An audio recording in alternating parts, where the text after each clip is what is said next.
Nós temos falado sobre o temor faz umas semanas, quase 3 meses eu acho. E não sei se tem feito diferença para você, porque o temor ele é meio misterioso, sabe? O que é temor? Quanto que eu tenho de temor? Eu tenho temor ou não tenho?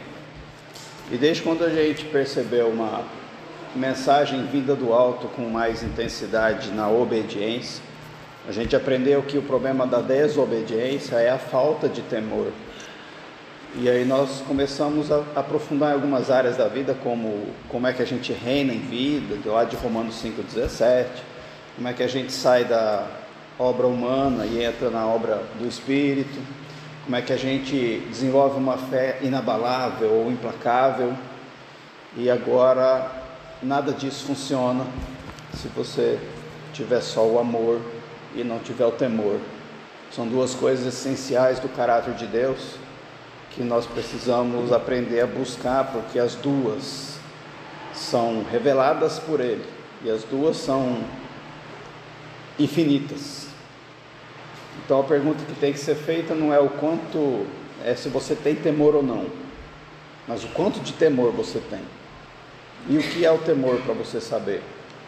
A gente tem falado sobre vários aspectos do temor, esperando que haja compreensão espiritual, porque intelectual não adianta.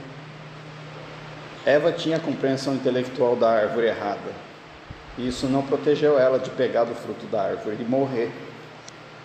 A nossa mente, ela absorve o conteúdo, e a gente aprendeu pela ciência da nossa época que nós precisamos conhecer as coisas. E nós aplicamos isso na fé e ficamos só no nível do conhecimento. Se não tiver uma audição, num coração esponjoso, sedento pela água da vida, a palavra não vai entrar lá, vai ficar no nível superficial da mente. E aí você vai encontrar muitas pessoas hoje que, se você perguntar o quanto você ama Deus, muito.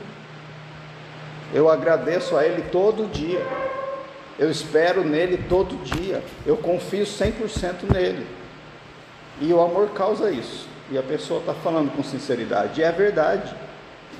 Ninguém pode duvidar de que ela confia, depende, espera, mas ela não tem temor, ou o temor é tão pequeno que não dá para perceber, porque a pessoa só fala do que ela espera ser suprida, do que ela espera que Deus dê, como se estivesse sentado esperando Deus fazer tudo. E aí não tem obediência, que nós temos visto que é um movimento que nós fazemos.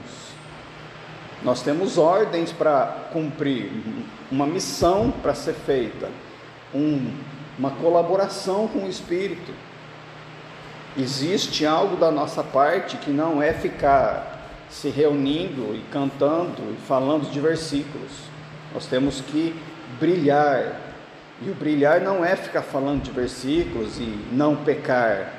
O não pecar é a renúncia da nossa carne, mas o brilhar é o oposto disso, é o resplandecer da imagem de Jesus. Então você não peca ocultando a sua imagem, mas se você não brilha Jesus, você fica num estágio ali de penumbra, alguma coisa num lugar que não existe, alguém que deixou de pecar, não fazendo mal, mas não deixou de pecar, avançando para fazer o bem de Deus e não o nosso. Não é possível você ficar atrás do tronco da árvore da vida, navegando entre o bem e o mal humano. E às vezes a igreja, como nós, eu não tenho ouvido mais ninguém falar disso, poucas pessoas no mundo eu acho que estão falando, que o seu bem Deus não aceita, porque a árvore do bem causa morte do mesmo jeito, ela é injusta, ela é contaminada pela essência do mal. O bem humano, ele é contaminado. E aí muitas vezes a igreja fala para você fazer o bem, não fazer o mal, mas não fala qual bem que é, e não é o bem da árvore errada, o seu bem, é o bem de Deus, que é feito no Espírito, e você tem que colaborar com esse bem. E aí eu pergunto para as pessoas, eles não sabem me explicar como é que a gente colabora. E o que faz a gente entender isso é o temor. O temor, quando mais desenvolvido você tem, mais fácil fica de pegar um texto da Bíblia e se mover na direção dele. O texto vem para você, como se fosse um gancho, para te pegar e te arrastar na obediência a ele. Ele vem e chega. Se você não tem temor, o gancho não tem onde segurar. E você não se move nisso. Você pega o texto e aprende sobre ele intelectualmente. Mas se você tem temor, o versículo vem e agarra em você e faz você andar. Bem fácil de entender. Quando você ouve, não use a sua língua para o mal. É um texto que chegou. Não tem temor? Não vai se mover nisso. Vai continuar usando a língua de qualquer jeito. Tem temor? Vou controlar minha língua do mal. Muito bem, saiu da árvore do mal, do fruto mal da árvore. Eu vou usar minha língua para o bem, vou falar versículos. Não, entrou no fruto do bem da árvore errado. Mas o que eu tenho que fazer então? Fala o que o Espírito quer que você fale, baseado na Bíblia, no momento dele, do jeito dele, com a profundidade que ele quer te dar, para a pessoa certa, na hora certa, no lugar certo. É difícil de viver assim. É fácil criar regra. Muito fácil eu vir aqui ensinar você que você nunca pode, por exemplo, divorciar porque Deus é contra o divórcio. É difícil eu te ensinar a entender como é que Deus pensa sobre o divórcio, para analisar o seu caso. Jesus deu algumas exceções, mas se a gente pegar as exceções e pôr como regra, fica fácil viver. Mas aí você não está obedecendo o Espírito. Você não está fazendo a vontade de Deus, você está obedecendo a letra da lei que está lá na Bíblia. Não é isso que Deus quer. Os fariseus faziam isso, os religiosos fazem isso. É fácil obedecer o que está na Bíblia. O difícil é obedecer o que está na Bíblia, conforme o Espírito dá sabedoria e te move nisso.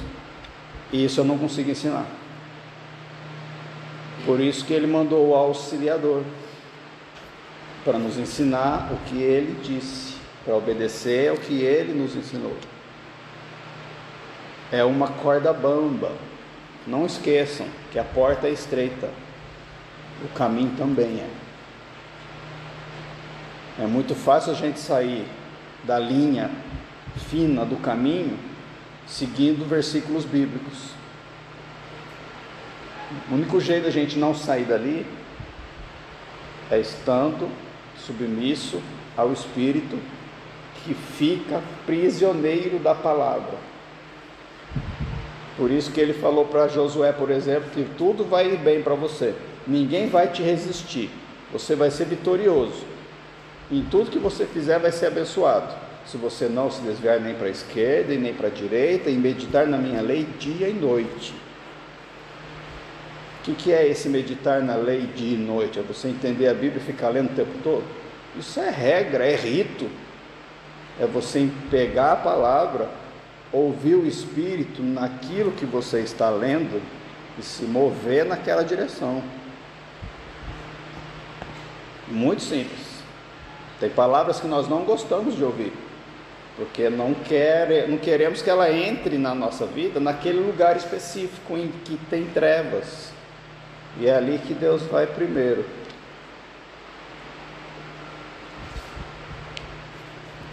Deus me deu uma ilustração quando a gente visitou essa semana, que eu nunca tinha tido, veio na hora da ministração lá, como se a gente fosse um monte de pedra ambulante,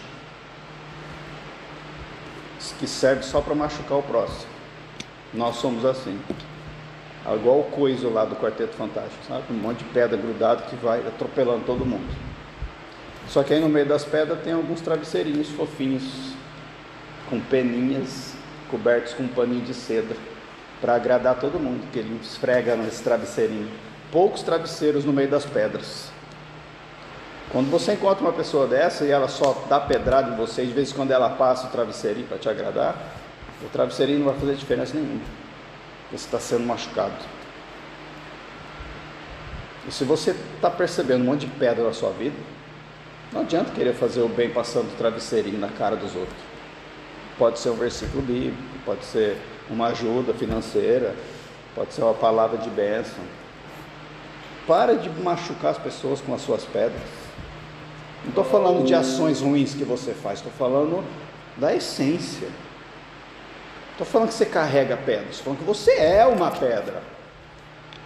Nós somos seres maus e nós machucamos todo mundo à nossa volta. Mas vem a palavra e fala: vocês não se amoldem a este mundo mais. Purifiquem-se, renunciem a si mesmos. Confessem o seu estado, arrependam-se de ser assim, confessem os seus pecados, a essência primeiro e depois o fruto dela. Isso aí só vai ser possível se você tiver temor.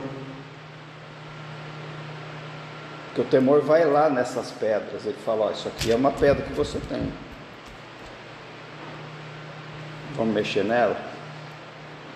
Ele escancara a sua pedra. Vai doer para arrancar. Tem que encarar a dor. Deus arranca a pedra no fogo. É uma cirurgia dolorosa. Mas onde ela é removida, o Espírito entra.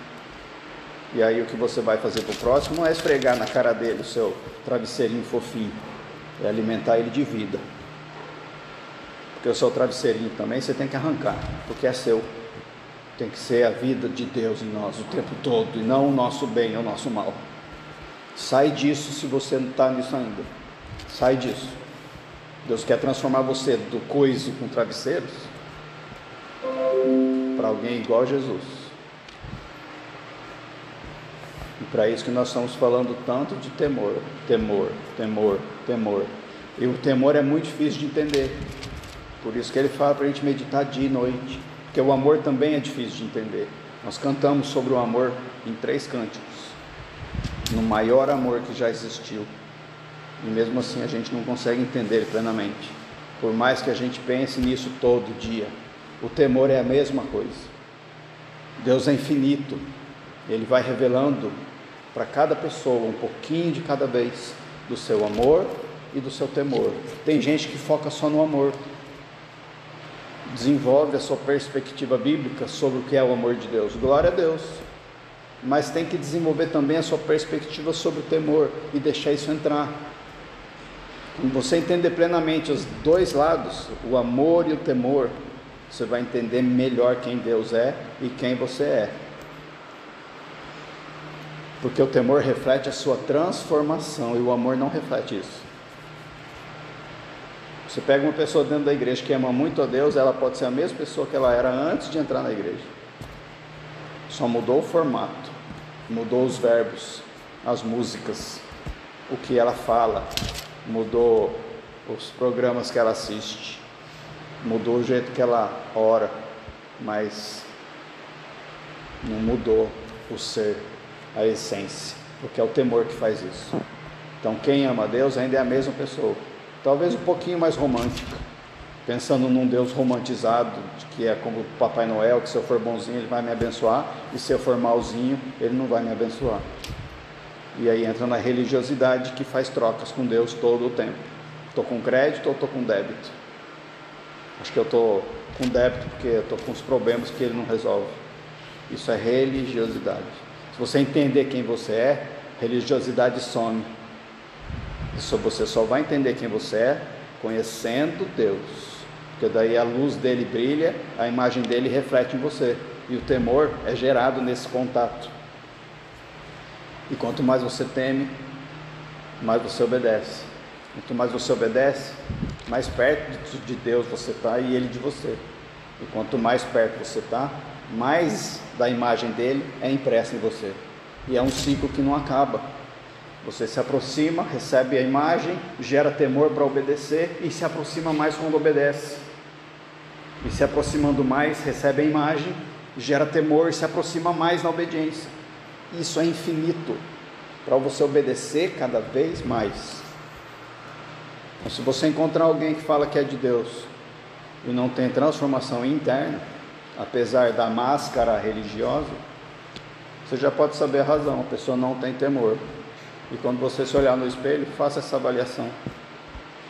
Será que eu tenho temor no nível 1 ou no nível de Jesus 100?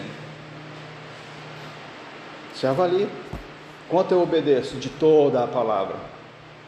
Hoje eu fui estudar de novo Deuteronômio 28, que fala de bênçãos da obediência a toda a palavra e desobediência de toda a palavra. Sabe quantos versículos tem de bênção? 11. Sabe quantos versículos tem de maldição? 53. É muito sério isso. Lê lá depois, Deuteronômio 28.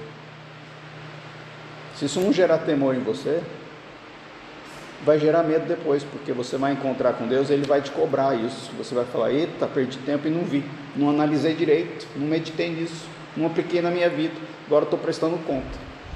Aí dá medo, porque vai ter a recompensa de todo o bem e de todo o mal feito por meio do seu corpo, enquanto você está vivo aqui. Quem prega muito amor e muito temor, desenvolve um povo íntimo de Deus, útil, frutífero, liberto, unido. Quem prega só o temor não gera esse povo. Quem prega só amor. E quem gera temor fica sozinho, porque é muito pesado. A pessoa foge. Tem que equilibrar entre o amor e o temor. Uma vida perfeita. Senão a gente não consegue conhecer Deus completamente. Fica capenga, como se fosse uma vida com uma asa só. Tenta voar com uma asa só, fica rodando no mesmo lugar. Enquanto nós somos chamados para voar com duas asas, do amor e do temor, voar alto e ir longe. Mas a pessoa só fica focando no amor. Não funciona. A intenção de Deus, conforme Ele se revela para você, você vai conhecendo mais o seu amor e vai desenvolvendo mais o seu temor. E Ele quer se revelar plenamente para você. Imagina um Deus que é infinito e que permite que a gente, pó, tenha o privilégio de conhecê-lo por toda a eternidade, sem limite, voluntariamente. Ele se doa para isso. Não precisava fazer isso, principalmente para nós que o rejeitamos. Mas Ele escolheu esse caminho, dando seu Filho na cruz para isso. Gerar um povo íntimo dEle. Tenho perguntado: para que Deus criou você?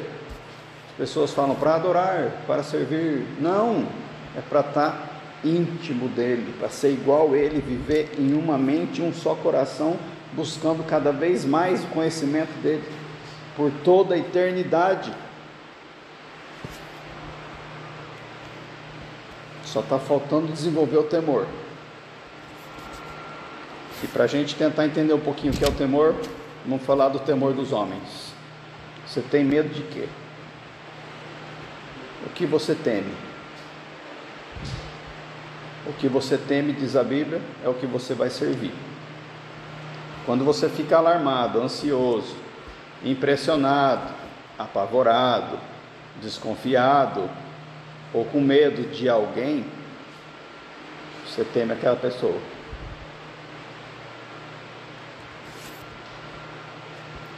Esse medo aprisiona você, faz você viver fugindo, escondendo-se da reprovação dos outros ou de prejuízos pessoais. Se eu fizer isso, vou perder esse amigo. Se eu for tão justo assim, vou perder o emprego. Meu chefe faz coisa errada e eu sou cúmplice, porque eu tenho um benefício lá, e se eu não for assim e for contrário, ele me manda embora, eu tenho prejuízo. Então temos que equilibrar, temos que ser sábios. Então eu não vou ser tão radical na fé, vou abrir concessões. E você vira prisioneiro desse medo. E quando você faz isso, você se autopreserva, você se autoprotege. Jesus não se preservou e nem se protegeu, porque Ele temeu a Deus e foi obediente até a morte e morte de cruz. e falou: você quer me seguir? Toma a tua cruz também. Não é para se preservar, é para obedecer a Deus. Quando você preserva-se, você perde a potência do serviço a Deus. Você simplesmente reduz a sua frutificação.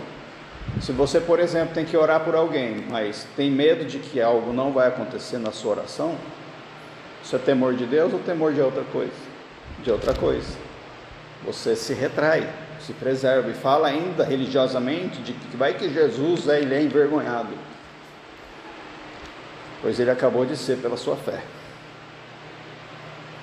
Mas se você encara e obedece e ora naquele momento de dúvida, se levanta para reinar pelo poder da graça que ele te deu para isso, usando a palavra como filtro e a sabedoria do Espírito para fazer na hora certa, do jeito certo, você vai com temor dessas palavras que Deus dá. Pega os textos. Eu tenho temor desse texto, então eu me movo nele. E a minha vergonha, que pode vir da minha carne ou de Satanás de fora, ou alguém que me questionou, pode fazer eu frear essa fé e não ter mais temor dos textos, mas ter temor disso que veio de fora. Vai que essa pessoa vai ter razão depois, vai jogar na minha cara aí, tá vendo? Seu Deus não faz o que você falou que queria fazer e você ainda orou por isso. Cadê? Isso te retrai, te tira o temor de Deus e põe o temor na pessoa, que seja Satanás ou a sua carne.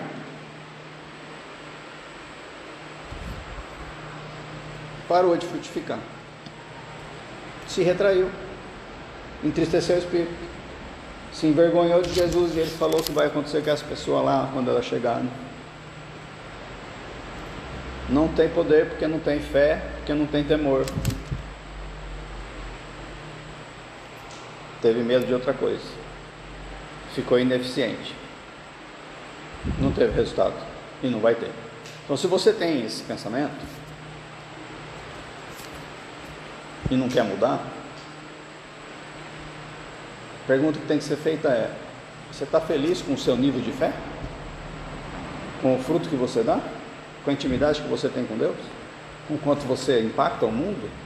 Como você brilha na escuridão? Como você recebe as bênçãos? Você está feliz? Pergunta um crente que está feliz. Na Bíblia tem um que eu sei, Paulo: completei a carreira, mantive a fé, estou pronto para receber a coroa da vitória. Pô, quem mais depois dele?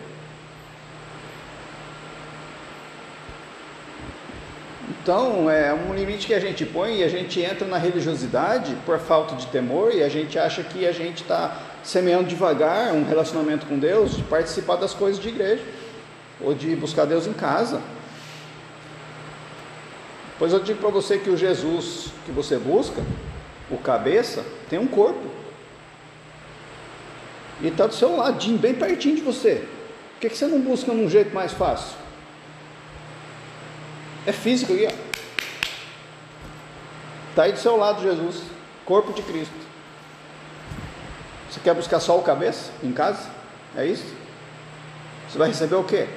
Ele falou: ponham as mãos uns nos outros, orem uns pelos outros. Chama a liderança, os bispos, os presbíteros, qualquer coisa, liderança, quem é maduro na fé, para orar pelo enfermo. A oração de fé curará o enfermo. Tem que estar junto ali para ter cura. De vez em quando ele cura quem está separado, claro, né? Mas a ordem é estar junto do corpo. É um edifício com pedras vivas. Ah, não, é um tijolinho separado lá. Ele está vivo, está morrendo. Pessoa que sai do aprisco, ele fala, Jesus fala, que é a ovelha desgarrada, e que tem que largar 99 para salvar a ovelha perdida, para resgatar ela de novo. Então não dá para ficar sozinho buscando a cabeça, vai levar bronca na hora que chegar lá. Jesus não vai voltar para pôr a mão no doente, é a tua mão. Jesus não vai voltar para profetizar de novo, é a tua boca. Ele falou: vão, façam discípulos. Aí você fala: Deus, muda o coração dessa pessoa, ela está nesse erro, nesse pecado, mostra para ela. Ele mostrou para você já. Você é o corpo dele, vai, se mova, mostra o pecado da pessoa.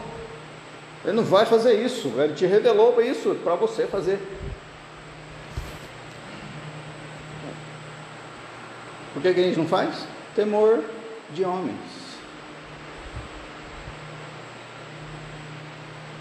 A gente é covarde. Se você soubesse o tamanho de Deus, o poder de Deus, o tamanho do julgamento, que a gente vai começar a pregar sobre isso. Recompensas e julgamento. Amor e temor. Se você soubesse a intensidade que vai ser lá, a ponto de no céu, Ele vai enxugar dos seus olhos toda a lágrima. Mas você vai chorar no céu? Você não vai sair daqui com lágrimas, você vai morrer. Mas você vai chegar lá e vai ter lágrimas. Sabe a intensidade da luta, do julgamento? Ele vai virar a gente do avesso, expondo cada segundo da vida, internamente e externamente. Cada palavra dita, cada intenção, cada motivação, vai ser colocado no holofote do céu. Aí você vai chorar de arrependimento tardio, e vai perder o que você poderia ter ganhado. Você acumulou tesouros na terra, por falta de temor a Deus, e não acumulou tesouros no céu, temendo a Deus. E vai chegar lá e vai ver a sua obra humana ser colocada como se fosse uma casa sobre a areia, destruída, em vez de saber que a sua obra está sendo numa casa sobre a rocha, eterna. Não tem nada pior, uma intensidade maior do que o julgamento de Deus. Vai para a Bíblia. Estava estudando para pregar hoje. Eu vou preparar essa mensagem intensa. Me deu medo de preparar a mensagem, para você ter ideia.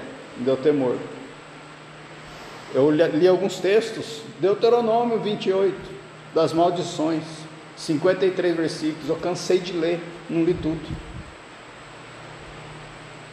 É muito pesado. As coisas vêm de Deus. A disciplina, a correção intensa vem de Deus. Hoje você fica com a dorzinha, a gente já reclama. É muito maior do que isso, lê lá depois. É muita coisa para destruir até a sua morte. É sofrimento que não tem solução, é falta que não tem provisão, é abandono que não tem apoio de ninguém. É promessa dele para isso, e ele provê essa exclusão da pessoa que não obedece. Ele provê o afastamento, o sofrimento, a aflição da pessoa que não obedece. Deus provê. Aí a pessoa vem e fala: ora por mim que eu estou com um demônio, porque a minha vida está ao caos e eu não consigo me livrar de nada do que está acontecendo. Não vai livrar, porque é Deus que pôs, porque não obedece. Isso é para falar de termos humanos. Tudo que está na Bíblia é um ensaio para o céu. O que nós vamos fazer hoje ali, na ceia, foi ensaiado antes, nas Páscoas. O cordeiro era morto, seu sangue era colocado no batente. Partiu dali, todo ano eles repetiam esse ritual como ensaio para a ceia. A gente participa da ceia que eles ensaiaram, mas a nossa ceia é um ensaio para a glória, quando a gente está se alimentando de Cristo o tempo todo, recebendo perdão o tempo todo, que já nem vai precisar mais, que a gente já vai estar livre de pecado. Tudo é um ensaio. Aí você pensa no julgamento que Deus trouxe para Israel, quando foi teimoso, levando eles para o cativeiro da Babilônia, como um ensaio do quê? Do julgamento final. Só que é muito mais intenso o que vai acontecer na realidade do que a gente ensaia hoje.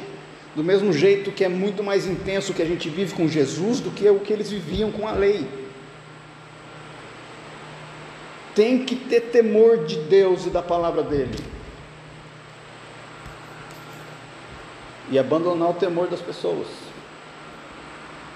E o temor inclui o respeito e a reverência a Deus. É muito mais do que isso, mas inclui respeito e reverência. Não é para ficar brincando de crente. Tem que ter reverência.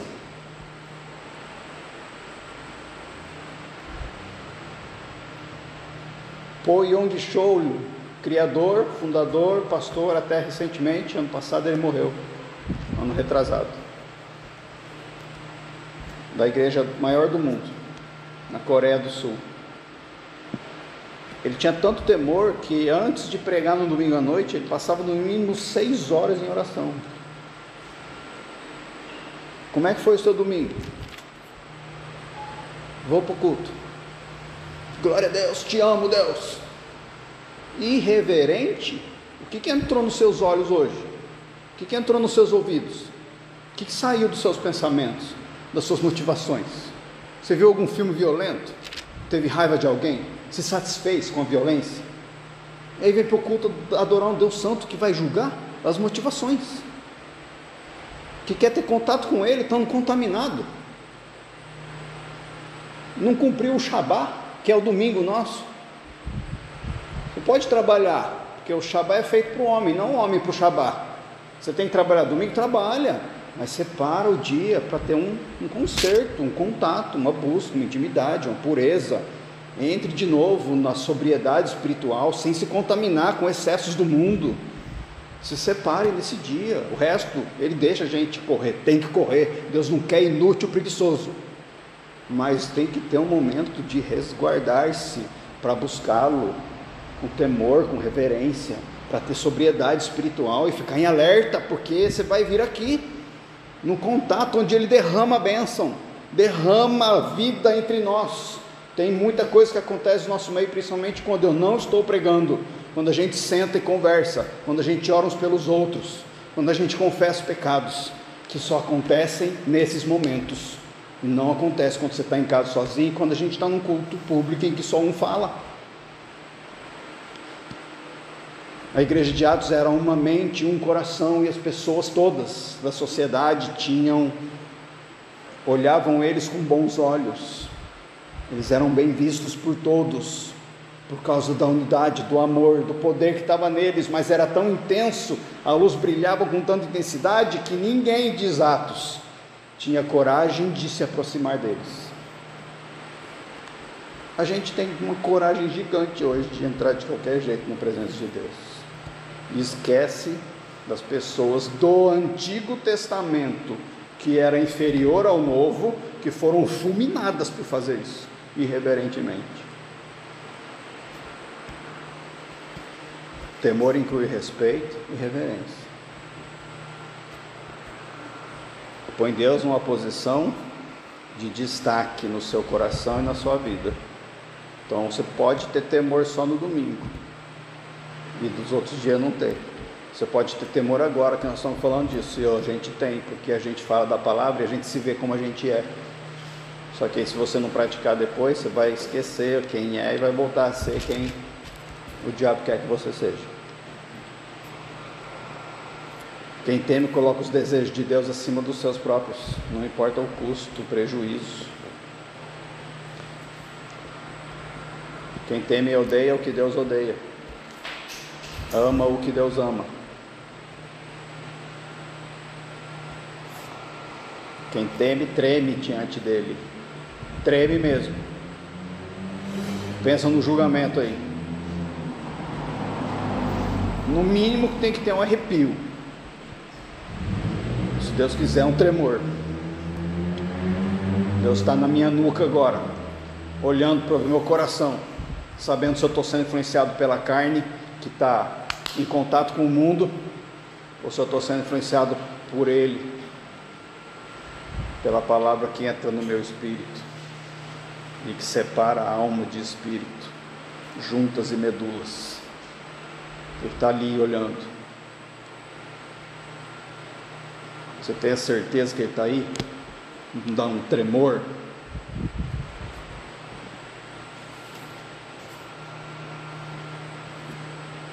Por isso que Salomão, o homem mais sábio do planeta em todas as eras, depois de Jesus, pediu para Deus, Deus deu uma oportunidade para ele. Ele foi fazer uma oferta, fez uma oferta de 1000 bois, num lugar lá que eles tinham para fazer a oferta. Deus se agradou dele e falou assim: pode pedir o que você quiser que eu te darei. Nossa, agora Deus virou o gênio da lâmpada. o que quiser. O que ele pediu? Sabedoria para cuidar do povo de Deus, que era muito grande. Deus falou: porque você não pediu prata nem ouro, armas, exércitos e a morte dos seus inimigos, mas pediu sabedoria para cuidar do meu povo, eu te darei sabedoria e todas essas outras coisas e muito mais. Ele foi o cara. Diz lá em 1 Coríntios, 2 Crônicas, que eu fiquei impressionado com esse texto, tinha esquecido dele. Tinha tanto ouro e prata, acho que é ouro que ele fala, tinha tanto ouro em Israel quanto pedras.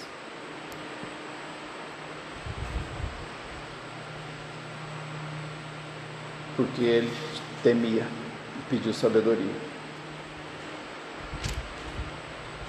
Tem crente jogando na Mega Sena. Tem crente indo para o YouTube para ganhar dinheiro. Salomão pediu sabedoria. E ele ganhou sabedoria, e a sabedoria foi tão bem usada que tinha tantas pedras quanto o ouro em Jerusalém. Vai ali agora, depois de sair do culto, e olha quantas pedras tem na rua. Podiam ser ouros.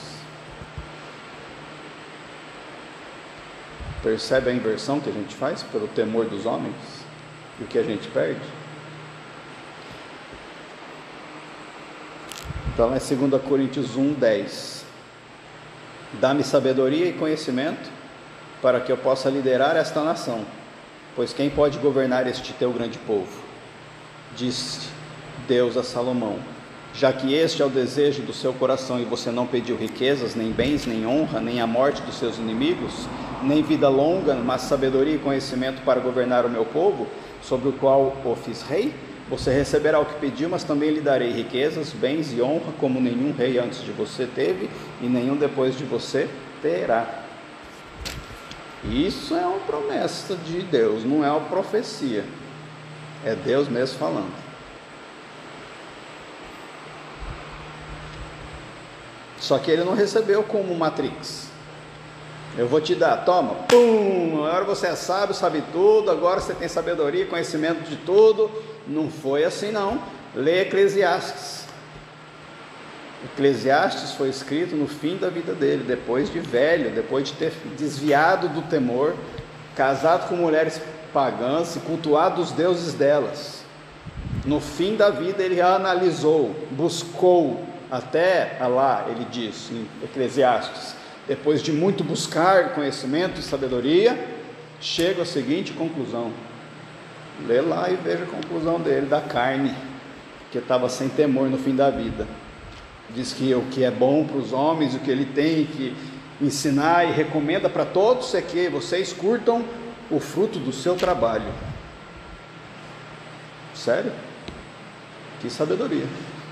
Sabedoria de um cara que teve a sabedoria, conhecimento, a bênção, a promessa cumprida, recebeu a promessa, teve tudo que quis, desviou e se tornou tolo no fim da vida. Mas olha o que ele conseguiu em 2 Crônicas 1:14.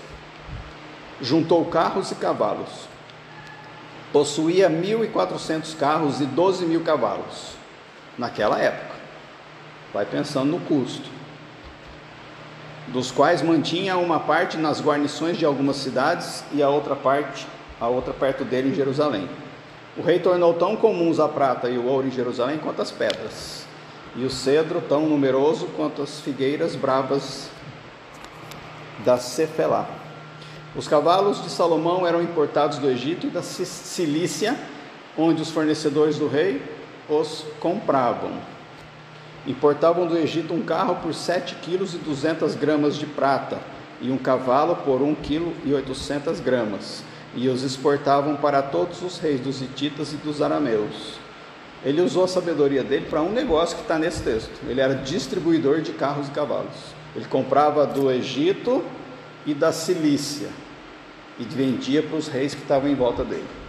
Imagina Vai ver hoje a riqueza dos proprietários das revendedoras de carro. Não tem nenhum pobre. E nenhum deles foi tão rico quanto Salomão. Você imagina o tamanho. Isso é para falar de um dos negócios que ele fez, que eu sei de outro que ele começou a pôr pedágio nas estradas. Dá muito dinheiro. Vai ver o pedágio, quanto que dá de dinheiro.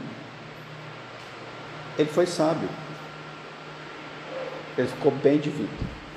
Ele se deu muito bem. Mas no final da vida dele, ele passou por um período de muita tormenta, de muita aflição por causa dos seus erros, da falta de temor e de ter parado de obedecer a Deus. Havia desvanecido, sumiu o temor da vida dele, virou idólatra, tinha um harém, confiava nos seus carros, desfrutou a vida, e ele mesmo diz: dei para os meus olhos tudo que eu desejei, desfrutei do bom e do melhor nessa vida, e não me rejeitei nada, não me neguei nada, tudo que o dinheiro pôde comprar e eu quis, eu tive. Muito bem. Aí ele olhou para trás, e na hora de escrever Eclesiastes, depois de muito meditar a vida toda, qual foi a conclusão que ele chegou? Sua resposta padrão é tudo vaidade. É tudo vaidade. O que é vaidade? Característica daquilo que é vão, que não possui conteúdo e se baseia numa aparência falsa, mentirosa.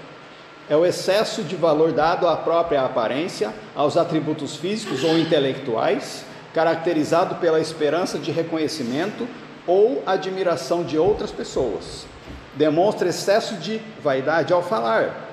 Decidiu fazer caridade por pura vaidade. É uma ideia exageradamente positiva que alguém faz de si mesmo, de si próprio. Uma presunção, uma fatuidade, um gabo. Sabe quando você se gaba, né? É o cuidado exagerado da aparência, pelo prazer ou com o objetivo de atrair a admiração ou elogios de terceiros. É a necessidade de vangloriar-se, de ostentar, de se exibir. Ter vaidade é ter como princípio a ostentação, a exibição exagerada da sua riqueza, de suas qualidades e capacidades físicas ou intelectuais. É uma característica de quem tem orgulho, de quem tem um conceito exagerado de suas qualidades, que é soberbo, arrogante e que se acha grandioso. É uma característica daquele indivíduo que tem a vaidade acima de qualquer coisa. Salomão, depois de curtir a vida toda, falou: eu sou vaidoso mor. Porque tudo é vaidade. Porque você trabalha, semeia, colhe, se esforça e tudo fica para quem você não sabe como é que vai lidar com isso depois. É vaidade. E disse, no texto da mensagem de hoje, que eu não li até agora, Eclesiastes 12, 13. Não esquece esse texto. Agora que já se ouviu tudo, aqui está a conclusão: tema a Deus e guarde os seus mandamentos, pois isto é o essencial para o homem. Na Almeida Revista Atualizada diz: porque isso é o dever de todo homem. E no 14: pois Deus trará a julgamento tudo o que foi feito, inclusive tudo o que está escondido, seja bom, seja mal. Duas coisas que ele recomenda então, depois de analisar toda essa vaidade: temer a Deus, guardar os seus mandamentos. É o que a gente começou a conversar hoje. Por quê? Porque o amor de Deus faz você focar nisso que a gente cantou hoje. O amor deu Jesus, o amor criou, o amor dá a bênção, recompensa. O amor de Deus é tão bom que Ele deu a redenção para a nossa fraqueza, para o nosso pecado, para o nosso estado, dando Jesus para pagar o nosso preço. Isso é amor. O amor faz a gente ganhar o perdão e contar com Ele. Nossa, Deus é bom, Ele me perdoa, eu amo tanto esse Deus que me perdoou. Faz a gente pensar que Deus quer que a gente vá na sua presença, orando Pai Nosso, todo dia. Que delícia, Deus me ama, Ele me aceita, apesar do meu pecado. Posso ir lá e pegar o meu cheque diário, do meu pão de cada dia. Isso é amor. Amor é você lembrar que Deus quer ser íntimo de você. Amor é você focar no que é gostoso. Está todo mundo pensando no amor. O que o temor foca?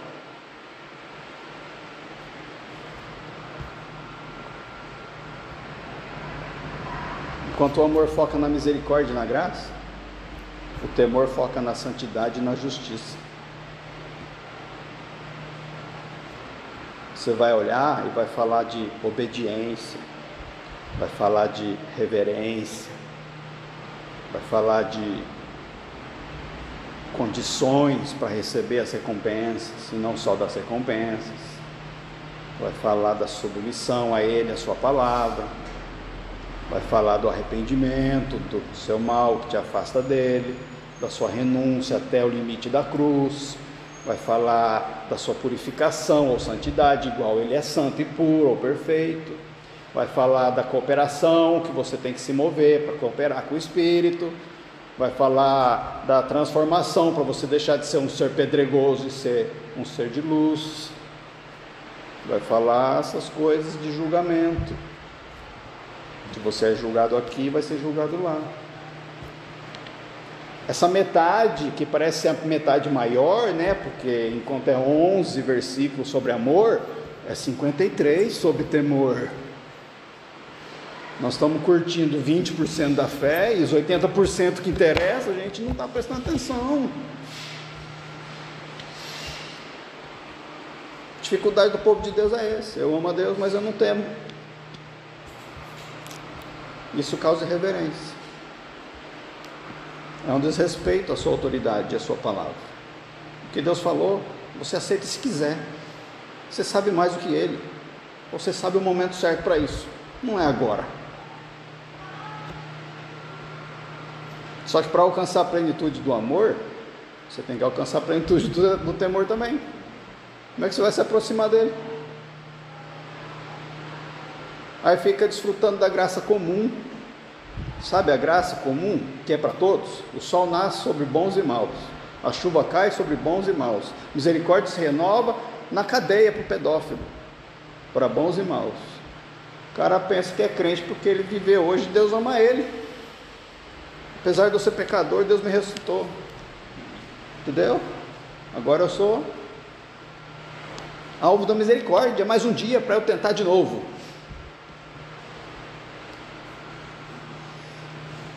E não lembra do temor, não busca a plenitude do temor, quer a plenitude do Espírito, do poder, do amor, mas não quer a do temor. Fica desfrutando da graça especial de jeito nenhum. Porque a graça especial é a graça salvadora, é a graça que Deus derrama para você, que vai te tira das trevas, te dá o Espírito e te faz entrar no fogo do tratamento, no poder que ela dá para você, porque é o poder da graça que Deus põe em você, no seu ser, pelo Espírito Santo, que quando o Espírito entra, a graça entra junto. Tem um propósito só: trazer fogo. Para quê? Para tirar suas pedras, para tirar os seus travesseiros, para te purificar, para você brilhar. E o seu brilho serve como fogo para o próximo. Jesus incomodava as pessoas sem falar nada, porque o fogo da luz dele brilhava nas pedras. Ele queria remover as pedras do próximo sem ele falar nada. Ele chegava.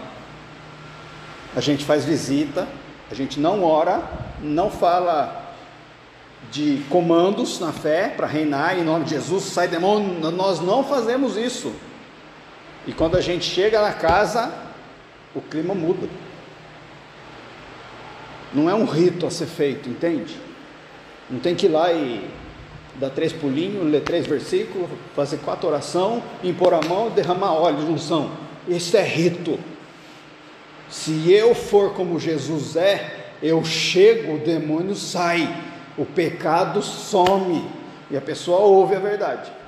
Isso aí muda, cura, liberta, sem ter que fazer uma oração, um exorcismo, só de falar da palavra, porque a gente chegou, a palavra viva está em nós.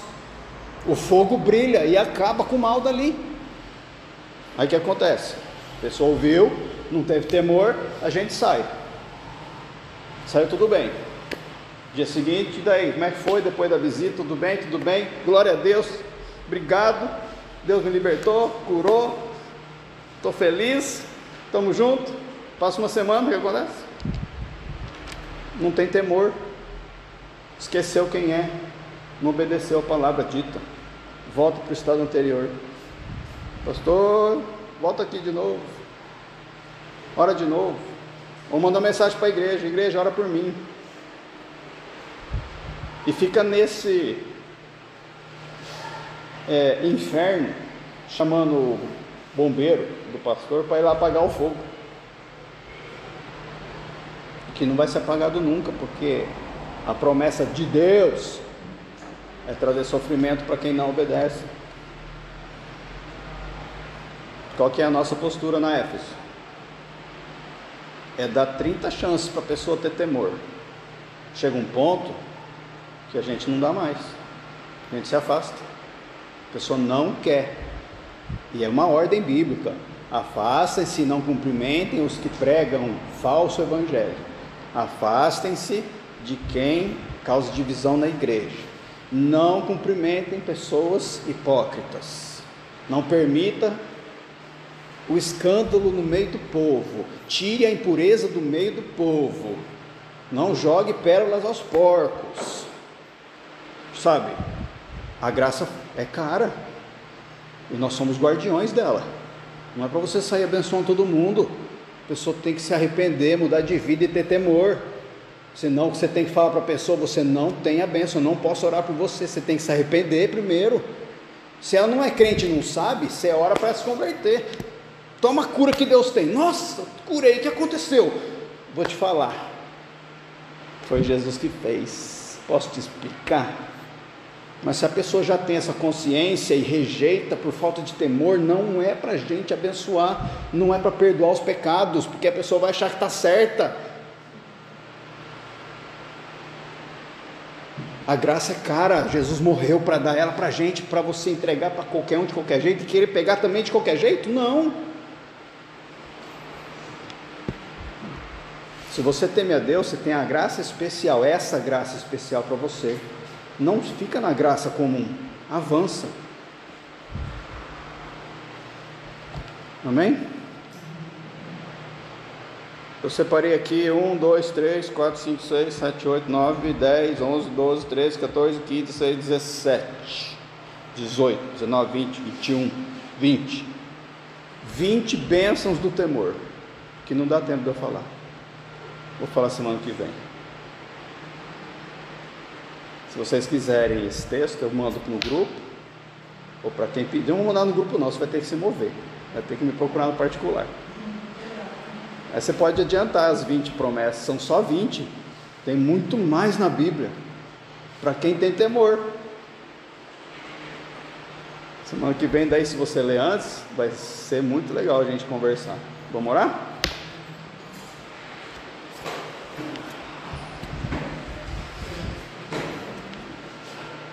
Pai grandioso, começamos direito esse ano, Senhor, falando do que tem que ser falado, da oferta máxima de Jesus por nós, e do poder máximo do Senhor ressuscitando Ele dos mortos, e da bênção máxima de nós recebermos esse presente, enquanto éramos pecadores. Obrigado, Senhor, por isso, que nós possamos honrar agora o Teu nome, não usando o Teu nome em vão.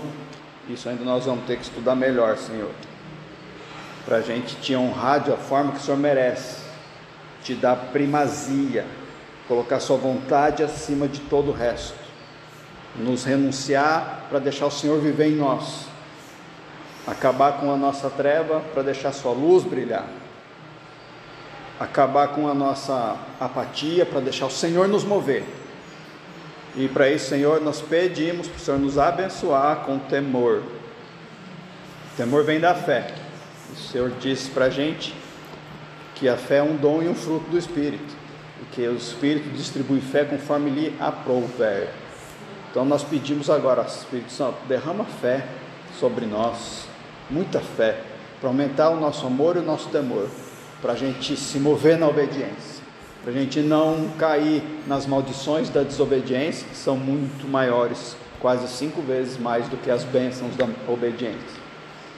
Gera temor na gente, em nome de Jesus, para todas as promessas da Bíblia que se cumpram na nossa vida já hoje, essa semana, para que todos vejam uma igreja viva, que ama, que cuida, que anda na luz, que não tem vergonha de falar que é podre de vez em quando, confessando para ti e para quem precisar, para andar na unidade, na comunhão, para as pessoas que a gente conhece perceber uma vida diferente, fora de religião, fora de ritos, simplesmente Jesus vivendo, para a gente voar com as 2 asas mais alto que a gente puder, como as águias, para o Senhor derramar dons e nos capacitar para a gente também fazer o reino crescer dentro de nós e fora da gente, e dentro do coração do próximo.